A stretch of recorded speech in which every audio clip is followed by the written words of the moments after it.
Berikutnya fitnah mimpi, perang mimpi. Sudah terjadi kan? Klaim-klaim rohani yang saling bertentangan karena mimpinya bertentangan. Makanya saya takut sebenarnya kalau dikasih mimpi itu. Saya khawatir saya terjerumus dengan mimpi juga.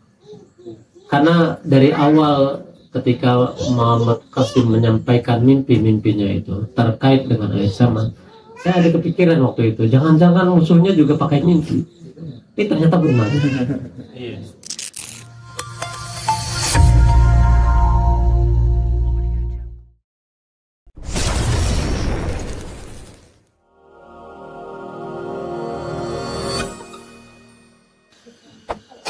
Fitnah yang akan mengguncang dan menyertai kebangkitan Islam dari timur. Semakin mendekati, semakin besar pula fitnah. Kita akan melihat, dan ini nanti bukan hanya kita yang di sini, tapi dunia Islam secara menyeluruh. Rasulullah SAW telah mengabarkan bahwa menjelang munculnya Al-Mahdi dan futuh besar dari arah timur akan terjadi serangkaian fitan, jamak dari fitnah. Jadi banyaknya ujian dan kekacauan yang mengguncang dunia Islam, dan kita sudah melihat ini semua. Nabi SAW bersabda, akan datang fitnah-fitnah bagaikan potongan malam yang gelap gulita. Paginya beriman, sorenya sudah kafir, atau kebalikannya. Itu hebatnya fitnah-fitnah yang mengguncang. Jadi sangat tidak terasa, tetapi mengerikan. Para ulama menafsirkan bahwa setiap kali muncul pembaharu atau mujaddid, di pembaharu bahasa kita, mujadid bahasa Arabnya, atau pembawa panji kebenaran, maka akan muncul pula fitnah besar yang menguji keikhlasan dan keistiqomahan para pengikutnya. Jadi menyertai dia, dan itu sunnatullah yang akan berlaku menyertai kemunculan para mujadid atau pembaharu dalam Islam. Kita akan melihat jenis-jenis fitnah yang didasarkan pada nusus. Nusus itu jamak dari nas atau dalil-dalil. Yang pertama, fitnah syubhat. Isinya kebingungan dan penyesatan pemikiran. Penyesatan pemikiran ini dulu namanya Ghazwatul Fikr, perang pemikiran. Dan ini dihembuskan dari musuh-musuh Islam, tapi dibawa melalui mulut-mulut orang Islam itu sendiri. Kemarin Ustadz Abu menyampaikan ini ayatnya ketika beliau sampaikan kepada temannya yang salafi, dikasih ayat ini. Ini bagian dari penyesatan itu sendiri. Falamma zaghu azaghallahu qulubahum. Jadi si yang membawa kebenaran pun diberi ayat ini.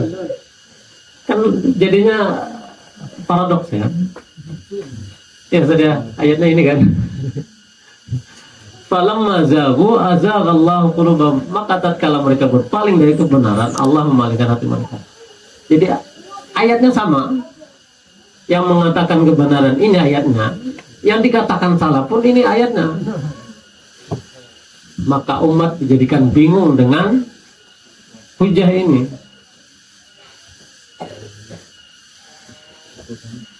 Jadi itu makna hadis tadi, seperti potongan malam, gelap gulita sampai umat bingung mana yang benar. Kita lihat dalilnya. Kan sebelumnya dari kajian-kajian yang beliau sampaikan, kebenaran itu dari mana? Di akhir zaman kebenaran itu mengikuti yang sedikit, bukan yang banyak. Karena kebanyakan telah menyeleweng. Jadi kalimat ayat ini tergantung siapa yang membawakan. Ayatnya sama, tapi tujuannya berbeda. Unik kan? Jadi nanti kalau sama-sama memakai ini, ayat di awal surah Al-Baqarah itu nanti dipakai juga. Ayatnya apa? Khatamallahu ala qulubihim. Nah, nanti ayatnya pakai gitu juga. Sama-sama pakai ayat itu. Mereka dikunci Allah pintu hatinya. Jadi yang sana mengatakan kita seperti itu dan kebalikannya. Jadi akan dibuat bingung. Makanya adanya mubasyirat itu sebagai validasi di mana kebenaran itu. Karena ketika sudah melakukan istikharah muncul itu yang diikuti. Tetapi nanti ada yang unik lagi. Imam Ghazali dalam Ihya Ulumuddin menulis bahwa fitnah syubhat adalah kaburnya batas antara hak dan batil. Jadi batasannya itu dikatakan seperti tipisnya kulit bawang, tipis sekali. Tadi ayatnya sama. Falamma zaghu zaghallahu qulubahum. Jadi yang membawa yang hak ayatnya ini, yang membawa kebatilan ayatnya juga ini. Nah, jadi makin puyeng yang melihat. Tuh lihat, ia menimpa kaum berilmu terlebih dahulu. Jadi ujian ini menimpa orang yang berilmu terlebih dahulu. Ujian untuk penyisihan mana yang ikhlas.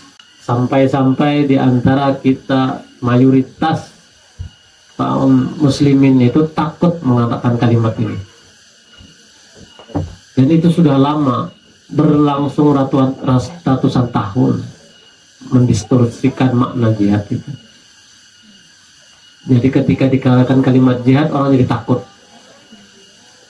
Mungkin algoritmanya pun akan mengikuti ketika dikatakan kalimat ini, karena dari setting dengan propaganda bahwa jihad itu mengerikan.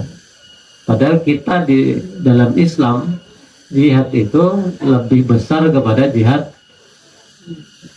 nafsu, memerangi hawa nafsu sendiri, lebih banyak ke sana. Kalau perang itu hanya sifatnya defensif kan, bukan ofensif. Kemudian makna bai'at itu juga didistorsi, orang jadi takut. Jadi kalimat bai'at itu menakutkan. Nantinya banyak. Kalau kita bai'at nanti gimana? Kalau kita jihad nanti gimana? Atau yang terakhir itu nubuwah. Nubuwah itu kan bentuknya berita yang disampaikan Nabi yang akan datang. Artinya berita yang disampaikan Nabi itu belum terjadi di zaman Nabi. Terjadinya di zaman kita. Nubuwah itu bentuknya hari ini namanya mubasyirat. Itu nubuwah. Nubuwah itu berita akhir zaman yang disampaikan Nabi. Yang kedua, fitnah para ulama su itu kan apa? Jahat ya. Yang menyesatkan umat dengan dalil agama untuk menolak kebenaran baru yang datang dari timur. Kita sudah melihat sendiri banyak ulama-ulama yang menolak ini, menolak mubasyirat, bahkan dianggap tidak ada. Banyak kan di YouTube ada penolakan banyak, dan mereka lebih keras penolakannya. Dalilnya dalil agama juga. Jadi punya dalil seperti di atas tadi dalilnya falamma zaghu azaghallahu qulubahum. Itu dalil, salah satu dalil yang dipakai. Al-Qur'annya sama tapi peruntukannya berbeda. Karena kalau melihat dari sunnatullah, sejarah penolakan itu mengarah kepada ketakutan kehilangan status. Rasulullah SAW bersabda, akan datang kepada umatku suatu zaman orang yang berpegang teguh pada agamanya seperti menggenggam bara api. Kenapa seperti menggenggam bara api? Karena yang menyalahkan sesama yang berpegang teguh dengan sunnah itu disalahkan oleh orang yang berilmu. Itu yang jadi masalah. Kalau yang berpegang teguh dengan sunnah tapi disalahkan orang fajir, ya kan enak-enak saja.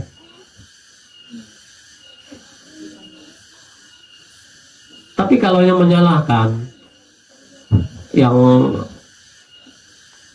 besar itu ya, terlihat berwibawa, banyak pengikut, nah itu jadi masalah. Masalahnya pengikutnya ikut-ikutan, ta'assubnya tinggi, fanatismenya tinggi, itu yang jadi masalah. Maka akan muncul, bumi itu terasa sempit bagi pengemban amanah dakwah di akhir zaman, terasa sempit. Karena ya kalau mau pakai istilah Gus Dur, maju ke Gus Dur, siapa istilahnya, maju mundur kena aja. Oh, warkop dikai. Mundur kena. Itu yang sebenarnya terjadi. Itu maju mundur kena. Menggenggam bara api, dipegang hangus, enggak dipegang binasa. Ya'lamu annamal hayatud dunya la'ibun wa lahu wa zinatu wa tafakhurun bainakum wa takasurum fil amwali wal aulad. Surah Al-Hadid ayat 20 ya. Ketahuilah, ini kalau ulama Majma'ul memaknanya gini. Ketahuilah oleh kalian, ulama itu ketahuilah oleh kalian, bahwa kehidupan dunia itu hanyalah permainan, laib, lah, senda gurau, wazina, perhiasan, watafakhurum bainakum, watakasurum fil amwali wal aulad. Jadi saling bermegah-megahan, berlomba dalam harta dan anak. Kalau sekarang kayaknya kalau urusan berlomba dengan anak nggak masuk, tapi kalau berlomba dengan harta masih, bermegah-megahan masih. Ketika melihat tetangganya yang sebelumnya Innova jadi Pajero, mulai matanya. Jadi dunia itu tempatnya permainan dan senda gurau, bukan tujuan utama. Tetapi itu jadi fitnah, dan ini menimpa orang-orang berilmu. Ibnu Katsir menjelaskan dalam tafsir Al-Quran Al-Azim bahwa sebelum kemenangan akhir zaman, umat Islam akan diuji dengan cinta dunia. Jadi penyakit wahan itu akan ditimpakan kepada umat Islam sebelum munculnya kemenangan Islam itu sendiri. Jadi dia menyertai sebagai ujian bagi pengemban risalah itu sendiri. Makanya kalimat wahan itu artinya hubbud dunya wa karahiyatul maut. Padahal mati itu kepastian. Berjuang nggak berjuang sama saja mati, lebih baik berjuang. Di akhir zaman seperti itu. Cuma kan kita belum pernah lihat gambaran, karena lamanya jeda waktu kita dengan perjuangan masa lalu, dengan perlenakannya kita hari ini, itu yang bikin maju mundur. Karena ada penelitian, ketika zaman itu serba mudah, karena orang akan terlena. Ketika zaman terlalu mudah itu menghasilkan orang-orang yang lembek. Tetapi nanti ada masanya ketika orang-orang lembek itu akan menghasilkan dunia yang keras. Dunia yang keras itulah yang akan memunculkan orang-orang yang kuat. Siklus itu. Dan itu siklus per 100 tahun. Tapi dibagi nanti jadi siklus. Jadi siklus per 100 tahun itu dibagi dengan angka 40 tahunan. Siklus itu akan selalu berulang dan berulang. Fitnah ini akan menguji apakah perjuangan mereka tetap murni karena Allah atau karena nafsunya sendiri. Nafsu itu bisa karena harta, bisa karena keluarga, dan seterusnya. Atau tergoda dengan popularitas. Tadi, karena merasa sudah banyak pengikut, punya banyak majelis, itu akan jadi pertimbangan besar. Apalagi sudah menyentuh ini yang kedua, politik. Nah, itu makin empuk kursinya. Dan akan ketiga, kekuasaan semu. Kekuasaan semu. Karena hanya sifatnya sementara. Jadi kalau masuk ke yang kedua dan ketiga, politik dan kekuasaan semu itu sangat menyenangkan bagi orang yang menginginkannya. Yang ketiga, fitnah agama. Agama dijadikan alat kekuasaan dan perpecahan. Ini masuk ke bagian yang kedua tadi. Jadi agama dijadikan alat kekuasaan untuk mencapai tadi. Jadi dijadikan alat politik. Dan itu sudah terjadi. Dan saya pernah menyaksikannya, tapi nggak pernah melakukannya. Tapi pernah menyaksikannya pernah. Rasulullah SAW bersabda, akan datang suatu masa ketika Islam hanya tinggal nama dan Al-Quran hanya tinggal tulisan. Itu tadi buktinya. Sama-sama orang Islam, sama-sama dengan Al-Quran, tapi tidak memahami maknanya. Dalilnya dipakai untuk keinginan nafsu. Itu yang jadi masalah. Dijadikan untuk pembenaran apa yang dia lakukan.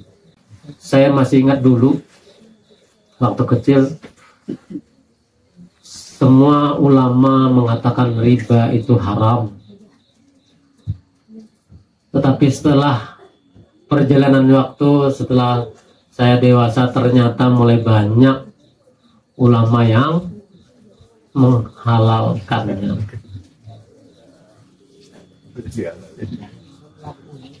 Itu mengerikan sekali. Tapi saya secara pribadi ketika mendapatkan belajar ilmu kesehatan Tibun Nabawi itu, ternyata kita dapat validasi. Orang yang melakukan, yang terlibat dengan riba itu akan kena penyakit. Bagi yang Allah sayang untuk dia, akan kena penyakit yang susah untuk sembuh. Bahkan akan menghabiskan hartanya. Kalau enggak itu dia nanti akan kena semacam penyakit kejiwaan. Dia seperti disampaikan dalam Al-Quran, seperti orang gila. Tapi dia tidak gila. Cuma dia nggak bisa menyelesaikan masalahnya. Berada dalam lingkaran setan. Dan saya bertemu beberapa orang dengan kondisi seperti ini. Imam Al-Barbahari dalam Syarah Sunnah menjelaskan bahwa fitnah agama terjadi ketika orang-orang mengaku berjuang atas nama agama, tapi hatinya jauh dari kebenaran. Jadi terjadi ketika orang-orang mengaku berjuang atas nama agama, tapi hatinya jauh dari kebenaran. Makanya kalimatnya itu kalau hari ini lebih banyak bukan dai, harusnya penceramah saja, katakan begitu. Dan itu benar. Harusnya nggak ada nilai kalau misalnya diminta ceramah kemana, itu kan angkanya ternyata besar-besar. Makin kondang, makin besar angkanya. Dan uniknya bukan dia yang bilang, manajernya, untuk administrasi dan seterusnya. Kos jalan, biaya jalan, alasannya macam-macam. Itu jauh dari tuntunan Nabi. Mereka akan menentang pembawa panji hak karena merasa lebih alim, lebih berhak atas agama, merasa lebih benar. Jadi mereka menentang pembawa panji hak karena merasa lebih alim, merasa lebih berhak atas agama, merasa lebih benar, merasa lebih senior. Jangan-jangan merasa lebih panjang jenggotnya. Yang keempat, fitnah sosial politik, perpecahan, kekacauan, dan fitnah media. Karena yang menyeting, yang punya media itu para oligarki, orang-orang yang punya kepentingan politik. Mereka nggak terlibat secara langsung, tetapi mengendalikan dari balik layar. Dan ini nggak banyak orangnya. Mereka masuk dalam kategori elit minoritas. Akan terjadi fitnah yang di dalamnya orang yang duduk lebih baik daripada yang berdiri lebih baik daripada yang berjalan. Ini maksud hadis, jangan sampai terlibat bagi yang paham.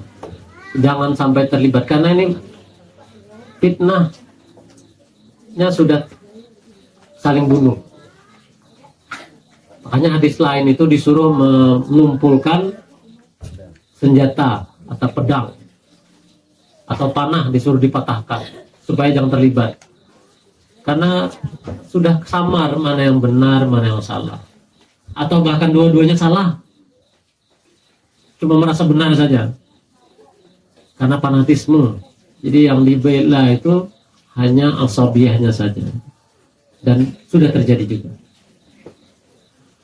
Ulama seperti Ibnu Hajar dan dalam Fathul Bari menafsirkan bahwa ini adalah fitnah besar menjelang munculnya Panji-Panji Khurasan. Dan ini sedang dan akan terjadi. Ciri-cirinya muncul kekacauan politik. Sudah.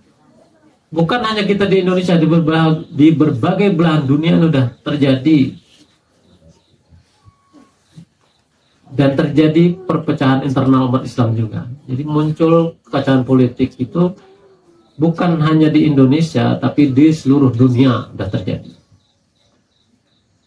Bahkan kita sudah melihat pemimpin negaranya dibunuh.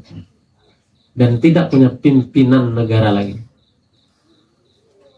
Munculnya tokoh-tokoh yang mengaku sebagai pembawa kebenaran, tapi sejatinya perusak. Ini tadi ulama masuk tadi. Ini kerjaannya mendistorsi makna jihad tadi, makna bayat, bahkan membuat tadi. Yang kelima, fitnah internal, ujian di antara para pengikut kebenaran itu sendiri. Yang tadi kan secara umum. Yang kelima ini internal, ujian penyaringan.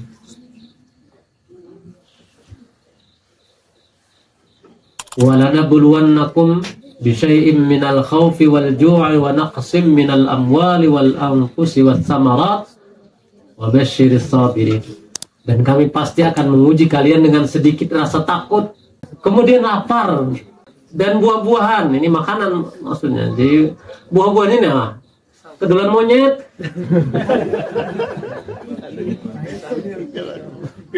Belum masalah pisangnya. Pisangnya beranaknya sudah dimakan monyet anaknya. Iya Pak Saiful. Singkongnya baru nanam hari ini, besok hilang.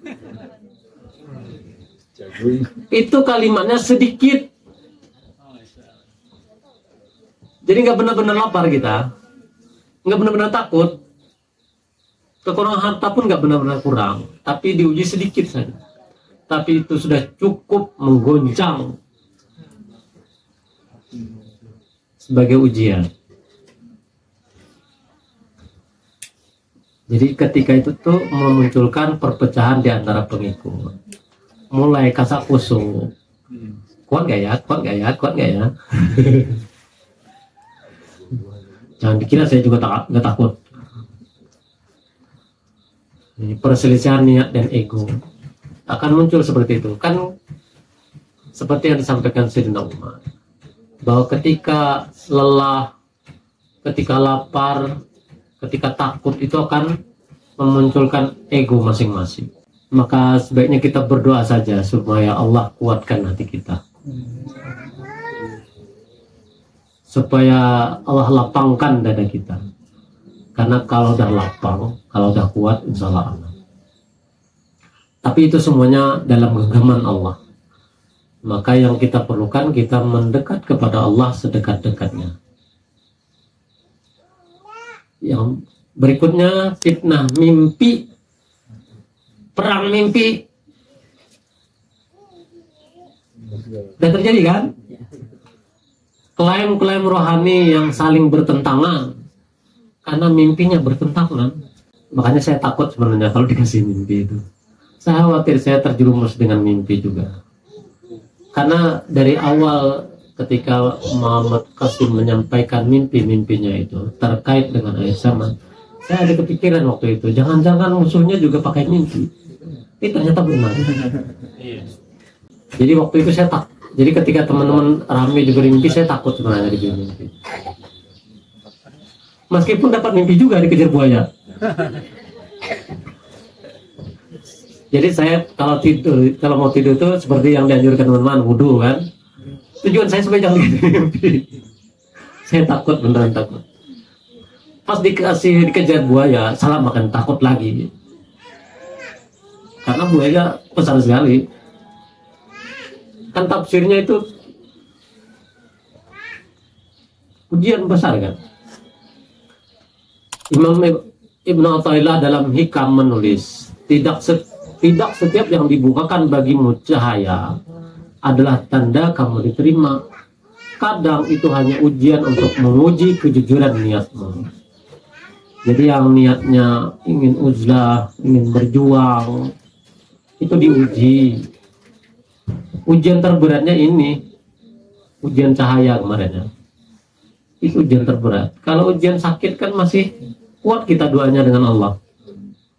Tapi kalau ujian cahaya itu melenakan. Seperti pepatah, monyet itu kalau dikasih angin ribut, angin puting beliung, dia makin erat megang pohon. Tetapi dikasih angin sepoi-sepoi, jatuh dia. Jatuh. Tidur. Jadi monyet itu dia makin dikasih angin deras, makin kuat pegangannya. Tapi ketika sepoi-sepoi hilang. Itu, dan itu terjadi bagi pengemban dakwah juga. Jadi ujian menyakitkan itu tahan, tetapi ujian menyenangkan banyak yang terlena. Dan itu sudah dikatakan oleh Rasulullah. Dari zaman umatku, kata Nabi, ujiannya kekuasaan dan harta. Dan itu melenakan, halus. Kalau nggak tahan dia akan melakukan pembenaran dengan dalil. Yang terakhir, fitnah paling besar, fitnah Dajjal. Dan ini insya Allah terjadi di zaman kita. Yang perlu kita ingat, Dajjal itu maknanya pembohong besar, pemutar balikan fakta terhebat. Itu yang harus kita camkan. Jadi dia pendistorsi sejarah, kalau mau dikatakan seperti itu. Yang perlu kita ingat itu, Dajjal itu maknanya pembohong besar, pemutar balikan fakta terhebat. Supaya kita bisa mengantisipasi nanti. Meskipun kata Nabi, sealim-alimnya kita, jangan pernah mau berhadapan langsung. Lari saja.